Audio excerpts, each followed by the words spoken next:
ममता कुलकर्णी एक बार फिर किन्नर अखाड़े की महामंडलेश्वर बन गई हैं। पहले उन्होंने महामंडलेश्वर का पद छोड़ने का ऐलान किया था। उन्होंने कहा था कि किन्नर अखाड़े में लोग आपस में झगड़ रहे हैं, जिसके चलते मैं दुखी हूं। ममता कुलकर्णी के किन्नर अखाड़े के महामंडलेश्वर के पद को फिर से स्वीकार करने पर हेमांगी सखी ने दैनिक भास्कर से एक्सक्लूसिव बातचीत की।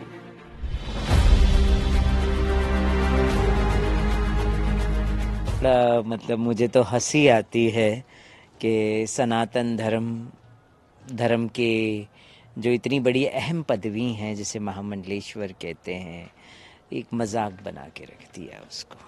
और कुछ नहीं, मजाक नहीं है कि एक छोड़ता है, खुद से बोलता है कि मैं त्याग कर रही हूँ इस पदवी का।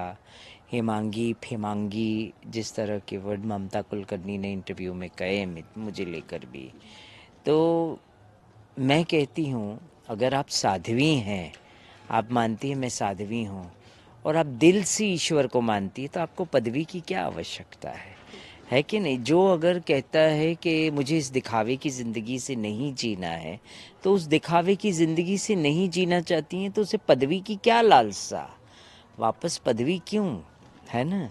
तो मैं कहती हूँ पदवी से परे हो आप जब डायरेक्ट आदि शक्ति से बात करती हो, आप अपने आप को कहती हो आदि शक्ति मेरे साथ है, मैं स्वयं आदि शक्ति का एक रूप हूँ, तो फिर आपको पदवी की ज़रूरत नहीं है मेरे ख्याल से, है ना। फिर तो आप बहुत चमत्कारी हो।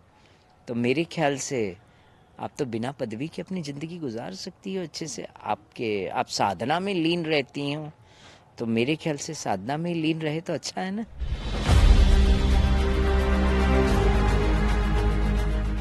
विवाद में क्या बताऊं, मुझे खुद को कभी कभी शर्म आता है कि एक किन्नर समाज है हम, है ना। और आप एक किन्नर समाज के किन्नर जगत गुरु हेमांगी सखी को नहीं समझ पाई, जबकि आप मुझे 30 से 35 साल पहले से जानती आई हैं, मैं ना। और अगर कोई